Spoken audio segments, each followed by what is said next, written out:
নড়াইল জেলার লোহাগড়া উপজেলার রামপুর গ্রামের রেজাউল আক্তারের মেয়ে রানী আক্তার মিষ্টি কথিত মডেল ফাঁস হলো তার স্বামী সুমন খান, তার পিতা বাদশা খান, বিল বোয়ালি, টাঙ্গাইল। সে প্রডিউসার বলে নিজেকে দাবি করেছেন। এ ঘটনায় সুমন খান কিন্তু আমাদেরকে যে তথ্য জানিয়েছেন সেটা আমরা আপনাদের মাঝে তুলে ধরব। এদিকে কথিত মডেলিং রানী আক্তার মিষ্টি যে তথ্য দিচ্ছেন সেটাও আমরা তুলে ধরব। এর মাঝে থেকে গেল অনেক জানা অজানা অনেক তথ্য এবং রহস্য। কথিত মডেল এই রানী রামপুর গ্রামে থাকেন, পাশাপাশিতে ঢাকা সহ বিভিন্ন জায়গাতে ছেলেদের সাথে প্রেমের প্রতারণা করে হাতে এনেন লক্ষ লক্ষ টাকা, এমনটি অভিযোগ কিন্তু করেছেন সুমন খান। তার যে স্বামী রানী আক্তার বলে যাচ্ছেন যে তার সাথে বিবাহর কোনো সম্পর্ক নেই, তার সাথে মিডিয়ার জগতে যে পরিচয় হয়ে ভালো সম্পর্ক ছিল। কিন্তু কোন মিডিয়ার জগতে কাজ করেন তিনি?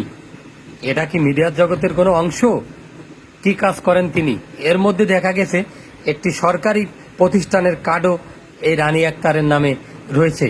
সেটা রানী আক্তার জানাচ্ছেন যে সুমন খান করে দিয়েছে। সুমন খান জানায় যে ওর পূর্বের কোনো পরকীয়া প্রেমিক তাকে করে দিয়েছে। এনে চলছে ঠেলাঠেলি, নড়াইলে চলছে নানা গুঞ্জন, মিডিয়াতে উঠেছে ঝড়।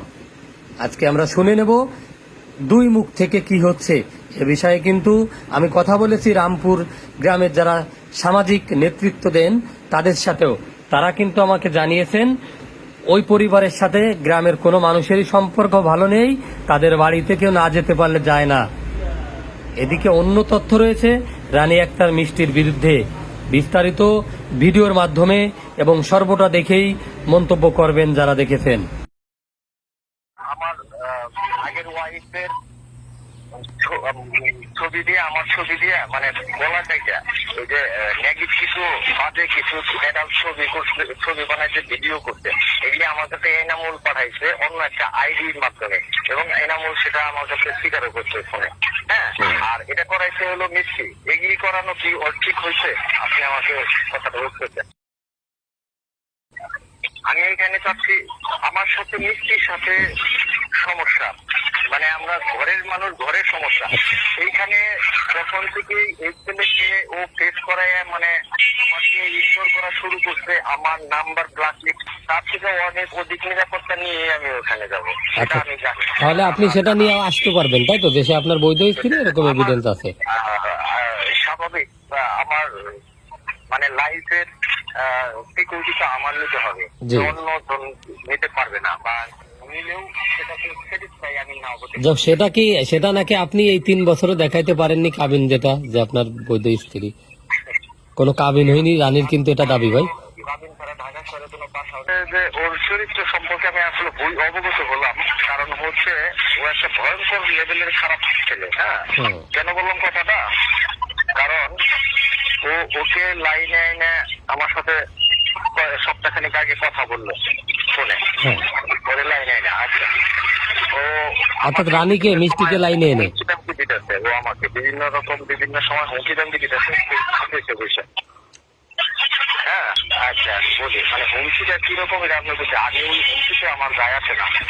ব্যাপারটা হচ্ছে মাকে তুলে যখন গাড়ি চালাতে পারে তখন কোনো সন্তান পর্যন্ত সে আমার ওয়াইফকে নাচাইতেছে, আর সেই নাচানিতে সে তাল দিয়ে চলতেছে। বলতে ঘৃণা লাগতেছে আসলে বিষয়টা, মানে নিজেকে ছোট মনে হচ্ছে না। এরপর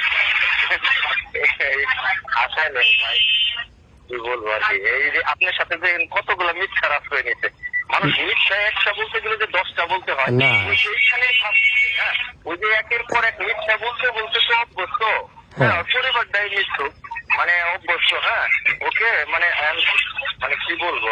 আচ্ছা, ওই যে একটা সরকারি কার্ড দেখলাম, বাংলাদেশ সরকার অনুমোদিত হেলথের একটা কার্ড, ওই কার্ডটা কার? এটা ও কিভাবে বানাইছে, কিভাবে কি করতে, আমি যতদিন ওর সাথে ছিলাম ততদিন আমি এই কার্ডের ব্যাপারে অবগত না। যখন ও বাড়িতে দয়ার খুলে হঠাৎ করে দেখি একটু প্রাইভেট জায়গা এটা রাখছে, তো আমি আমার কাছে কেমন একটা ফেক মনে হচ্ছে যে আমার ওয়াইফ হয়তো কারোর সাথে রিলেশন করে সে হয়তো কোনো কাজ টাজ বানাই দিচ্ছে কোনো ফায়দা নেওয়ার জন্য, বা নিজেকে একটু হাইট মানে একটু হাইলাইট করার জন্য এরকম মনে হলো আমার কাছে। না, রানীর তো দাবি ওটা আপনি তাকে বানিয়ে দিয়েছেন, অথবা আপনি বানিয়ে এটা প্রচার করতেছেন, ও কিন্তু সেটা বলতেছে। ও দেখছেন কত বড় মিথ্যা রাস্তা। এই নিয়ে আমি বাসায় ড্রয়ারের মধ্যে পাইছিলাম, তো আমি সেইগুলি আমি ছবি তুলা রাখছিলাম আর কি, ওকেও দিছিলাম যে এটা শুনে কি এটা আমার সদুত্তর দিতে পারে না আর কি। হ্যাঁ, আমার বাসা আসছে না, এটা ওর মাকে জিজ্ঞেস করছে। ওর মাকে চিড়িয়াখানা দেখালাম, বোটানিক্যাল গার্ডেন, হাফিজ ঝিল সব। ও আপনার সাথে সংসার করছে কতদিন? 3 বছর।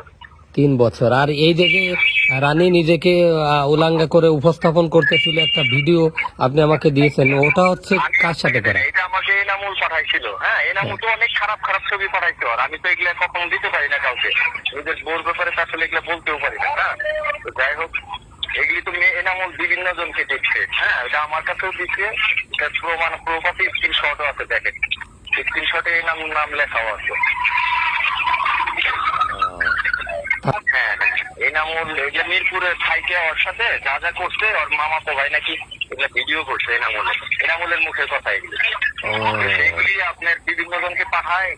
হ্যাঁ, আমাকে পাঠায় মানে আমাকে জ্বালানোর জন্য পাঠাইছো। হ্যাঁ, যে তোর বউ, এটা তোর মা, আমি তোর বাবা, মানে কি সমস্ত ভাষা বলছে এগুলো আমি আসলে বলতেও চাই। এটা কে বলে, রানী বলে নাকি ইনামুল বলে? না না, এনামুল।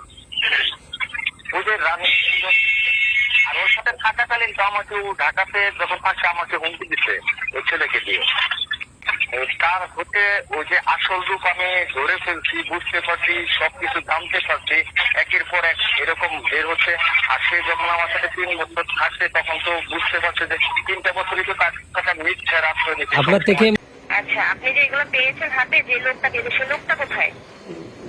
ওখানে ছবি রয়েছে, আপনি এটাতে কি বলতে চাচ্ছেন? কালারটা শুয়ে রয়েছে, কোথায় করছে না, কি করছে না, কোন জায়গায় করছে না করছে, আপনি কি তার সাথে? না না, আমার কাছে যে নেকেট ছবিগুলো আছে আমি এইটার থ্রুতে বললাম। আমার এলাকার, আপনি আমার এলাকার মানুষ, আমিও ভাই আপনার এলাকার মেয়ে। হ্যাঁ, তো আমার কাছে কথা হচ্ছে যে একটা মানুষ যখন একটা মানুষের নামে আজে বাজে কথা যখন বলছে, সেগুলো আমার এগুলো অযথা একজন ব্লেম দিল, মিথ্যে ব্লেম দিল, সেটা সত্যি হয়ে গেল না। যে ভিডিওগুলো এগুলো এখন ভাইয়া কত কিছু বানানো যায়, এগুলো বলে কোনো লাভ জানুন কি? আমি আপনাকে এটা প্রশ্ন করলাম। ভাষা দিয়ে বিভিন্ন কথা বলে যে এটা পতিতা বাড়ি, এই বাড়ি ওই বাড়ি, এতে পরিশেষে খারাপ আসে। ভাইয়া বলুক না, আমাকে বলতেছে, আপনাকে তো বলতেছে না, আপনার সমস্যা তো হোক না ভাইয়া, আমারই তো হচ্ছে। আমি যখন বিয়ে করছি না, একটা মানুষ তোমার নাম্বার পাইছে, আপনাকে যে কোন দিন কল দিচ্ছে, কি হচ্ছে না হচ্ছে, এগুলো তো অবশ্যই আমি জানি, তাই না? একটা মানুষ আইসে বলছে যে আমি ওই এলাকার, আপনাদের এলাকার এই মেয়েটার আমি বিয়ে করছি। আচ্ছা, ভালো কথা। সে যখন বিয়ে করছে, সে যখন আমার কাবিন নামা আপনাকে দিতে পারছে, 3 মাসের মধ্যে সে কাবিন নামা শো করতে পারে নাই, তার সাথে আমার সম্পর্ক কি? সম্পর্ক মিডিয়া পারপাস নিয়ে তার সাথে আমার সম্পর্ক। যদি সে আমাকে বিয়ে করেই থাকে, আপনারা তাকে বলেন না ভাইয়া যে কাবিন নামাটা নিয়ে, ভাই তুই আমার